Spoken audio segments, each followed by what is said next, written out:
Hello, my dear students, my well-wishers, my viewers, and my dear friends. This is your own Dr. Ranjan Sinha. I welcome you all in my channel, RKS Academic Zone.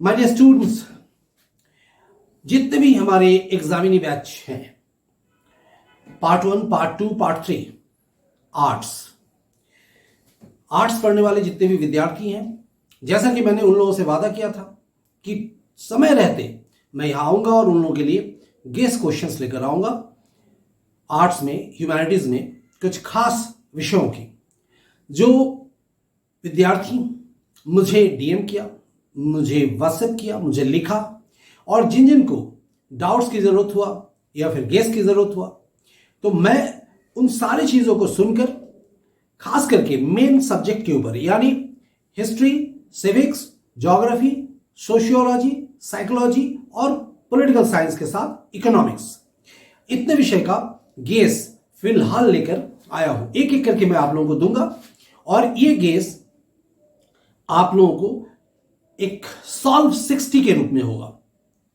Always remember, मेरा जो guess आता है वो solve 60 करके आता है। Solve 60 it means वहां आपको 20 सब्जेक्टिव क्वेश्चंस होंगे गेस, और 40 जो है वो ऑब्जेक्टिव क्वेश्चंस होंगे, गेस क्वेश्चंस। और मेरा दावा है मोटा मोटी जितना कि मैं आगे पीछे हर जगह का क्वेश्चंस मिलाकर देखकर यूनिवर्सिटी के क्वेश्चंस को लेकर एक मतलब निचोड़ के साथ गेस लेकर आया हूं। आई होप कि वो आपके काम के होंगे। ओवरऑल मैं यही कहूंगा कि गेस क्वेश्चंस तो गेस क्वेश्चंस होते हैं, लेकिन यहां हर एक चैप्टर्स को मैंने देखा है, परखा है, और उस हिसाब से उसका निचोड़ लेकर पिछले साल का, उसके पिछले साल का, उसके पिछले साल का और इस साल के लिए जो इंपॉर्टेंट क्वेश्चंस हैं, इन सभी चीजों को मिलाकर मैंने एक गेस क्वेश्चंस बनाया। तो सबसे पहले जितना रिक्वेस्ट मेरे पास आया वो था पॉलिटिकल साइंस का। तो पार्ट 1, बीए पार्ट 1 का पॉलिटिकल साइंस का गेस क्वेश्चंस जो है वो आज सब्जेक्टिव क्वेश्चंस यानी 20 क्वेश्चंस को मैं आज यहां रिवील करूंगा आप लोगों के सामने। तो जो भी विद्यार्थी जो पीपीयू के हैं, पाटलिपुत्रा यूनिवर्सिटी के हैं, डिफरेंट कॉलेजेस से हैं, जिन्होंने मुझे डीएम किया था, मुझे लिखा था, उन सभी के लिए मैं ये गेस्ट क्वेश्चंस लेकर आया हूं।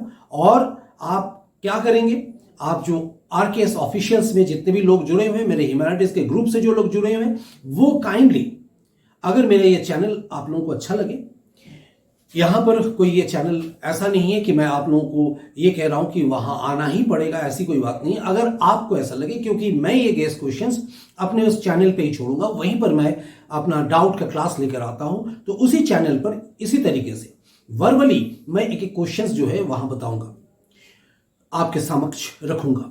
आज 20 क्वेश्चंस होंगे जो डिस्क्रिप्टिव क्वेश्चंस होंगे पॉलिटिकल साइंस के लिए। पार्ट 1 यानी बीए पार्ट 1 का पॉलिटिकल साइंस का क्वेश्चंस होगा इस साल के लिए, 2022 के जो भी एग्जामिनी है पार्ट 1 के, उनके लिए है पॉलिटिकल साइंस का। तो जितने भी विद्यार्थी हैं जिन्होंने मेरा वो चैनल सब्सक्राइब नहीं किया हुआ होगा, वो वहां चले जाएंगे, सब्सक्राइब करेंगे, वहां देखेंगे, और ये वीडियो देखकर आप वहां से गेस क्वेश्चंस ले सकते हैं। ठीक इसी तरीके से मैं इसी का पार्ट 1 का डिस्क्रिप्टिव जैसे मैंने अभी दे दिया, ऑब्जेक्टिव्स को लेकर भी आपके सामने आऊंगा। और ये इसीलिए इसको याद रखेंगे, ये क्वेश्चंस का जो मेरा सेट ऑफ गेस क्वेश्चंस जो है वो सॉल्व 60 के नाम से आएंगे। आगे इस पे बहुत सारा चीज मतलब सुधार किया जा रहा है और किया भी जाएगा तरह के। फिलहाल इस साल के लिए ये क्वेश्चंस आपके सामने है, तो मैं एक एक करके 20 क्वेश्चन जो है आपके सामने पढ़ रहा हूं, और नेक्स्ट सेगमेंट में 40 ऑब्जेक्टिव क्वेश्चंस पॉलिटिकल साइंस का बीए पार्ट 1 का लेकर आऊंगा। तो इस बार आप लोग देख लें कौन कौन से क्वेश्चंस आप लोग के लिए इंपॉर्टेंट है। ये 20 क्वेश्चंस को आप अवश्य तैयार करें, और मैं उम्मीद करता हूं अगर ये क्वेश्चंस आप तैयार करेंगे अच्छे तरीके से तो निश्चित रूप से आप सफल हो पाएंगे। देखिए, पहला क्वेश्चन है, आधुनिक राजनीति शास्त्र की प्रकृति एवं क्षेत्र का वर्णन करें तथा उसके आवश्यक तत्वों को बताएं। आगे समझ में, यानी आधुनिक राजनीति शास्त्र की प्रकृति एवं क्षेत्र का वर्णन करते हुए उसके आवश्यक तत्वों का जो है तत्वों की व्याख्या करें या उसको बताएं। ठीक है, नंबर 1। नंबर 2, राज्य की परिभाषा दे एवं इसके क्षेत्र का वर्णन करें। राज्य की परिभाषा दें एवं इसके क्षेत्र का वर्णन करें, साथ ही इसके आवश्यक तत्वों का भी व्याख्या करें। यानी राजनीति की परिभाषा दें, उसके आवश्यक तत्वों के साथ इसके क्षेत्र का वर्णन करें। ये क्वेश्चंस आप तैयार कर लेंगे। इन चीजों को इसलिए मैं यहां रख रहा हूं ताकि आपको समझाते हुए मैं बता दे रहा हूं इसको आप किस तरीके से तैयार करेंगे। लिटरली जितने भी विद्यार्थी हैं नोट्स जो प्रिपेयर कर रहे हैं, एक हिंट्स मैं आपको दे दूं, नोट्स प्रिपरेशन में हमेशा ध्यान में रखेंगे पहले इंट्रोडक्शंस होना चाहिए। जो बात आपसे पूछे गए हैं वो आप इंट्रोडक्टरी बनाएंगे, इंट्रोडक्शंस बनाएंगे और मार्जिन करके उसके बगल में आप क्या लिखेंगे, इंट्रोडक्शन यानी परिचय। उसके बाद का जो सेगमेंट होगा, जो भी पूछा जाएगा आपसे, चाहे विशेषताएं पूछे जाए, तत्व पूछे जाए, एलिमेंट्स हो, कैरेक्टरिस्टिक्स हो, जो भी चीज हो या प्रकार हो, काइंड्स हो, वगैरह वगैरह जो भी चीजें, फिर वो आप पैरा चेंज करके उसको लिखेंगे और उसके बगल में आप लिख लेंगे काइंड्स या फिर कैरेक्टरिस्टिक्स या फिर गुण दोष, जो भी हो, मेरिट डिमेरिट्स वगैरह वगैरह, वो मार्जिनल होना चाहिए। मार्जिन कॉपी को आप 4 मतलब मार्जिन फोल्ड कर लेंगे आप उसमें से और वहां आप इसका जिक्र करेंगे और अंत में कंक्लूडिंग पार्ट होगा यानी निष्कर्ष, ये अवश्य देंगे। और निष्कर्ष कोशिश ही आप करेंगे कि जितना भी आप लिखा उसमें जितने लिखे हैं उसको देख कर एक निचोड़ के रूप में आप निष्कर्ष को रखेंगे। ठीक है, तो ये 2 क्वेश्चन जो मैंने आपसे कहा, हम आगे बढ़ते हैं। तीसरा क्वेश्चन है, राज्य का विकास हुआ है, निर्माण नहीं, व्याख्या करें। राज्य का विकास हुआ है, निर्माण नहीं। नेक्स्ट, स्वतंत्रता की परिभाषा देते हुए इसके विभिन्न सिद्धांतों की व्याख्या करें। ठीक है, नेक्स्ट, स्वतंत्रता एवं समानता एक दूसरे के पूरक है, इसकी विवेचना करें या व्याख्या करें। नेक्स्ट, राजनीतिक दल की परिभाषा दें, प्रजातंत्र या लोकतंत्र में राजनीतिक दलों की भूमिका स्पष्ट करें। ठीक है, नेक्स्ट, मार्क्सवादी जो जितने भी मार्क्सवादी की विशेषताओं की व्याख्या करते हुए उसके प्रमुख सिद्धांतों का वर्णन करें।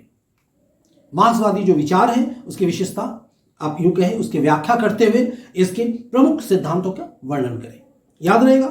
नेक्स्ट, संप्रभुता के बहुलवाद विचार की विवेचना करें। संप्रभुता के बहुलवाद विचार की विवेचना करें। नेक्स्ट, गांधीवाद से आप क्या समझते हैं? गांधीवाद से आप क्या समझते हैं, इसकी विशेषताओं की व्याख्या राज्य के संबंध में करें। इसकी विशेषताओं की व्याख्या आप कैसे करेंगे, राज्य के संबंध में। ठीक है, नेक्स्ट यानी 11th क्वेश्चन, प्रजातंत्र से आप क्या समझते हैं, इसकी गुण दोषों की आलोचनात्मक व्याख्या करें। देखिए इस तरह के क्वेश्चंस जब रहेंगे ना आपके पास, आलोचनात्मक यानी आलोचना करते हुए, टिप्पणी करते हुए इसकी व्याख्या करेंगे। नेक्स्ट, राज्य के कार्यों के संबंध में उदारवादी सिद्धांत का वर्णन करें। राज्य के कार्यों के संबंध में उदारवादी सिद्धांत का वर्णन करें।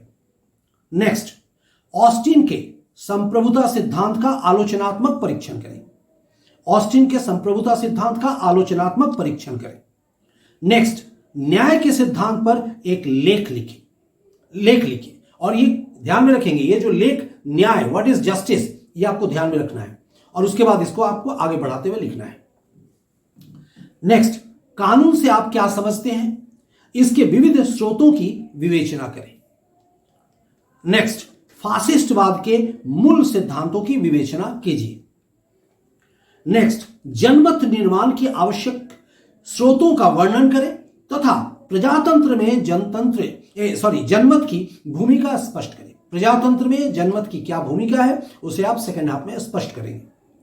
नेक्स्ट, व्यवहारवाद के मूल तत्वों की विवेचना करें। व्यवहारवाद के मूल तत्वों की विवेचना करें।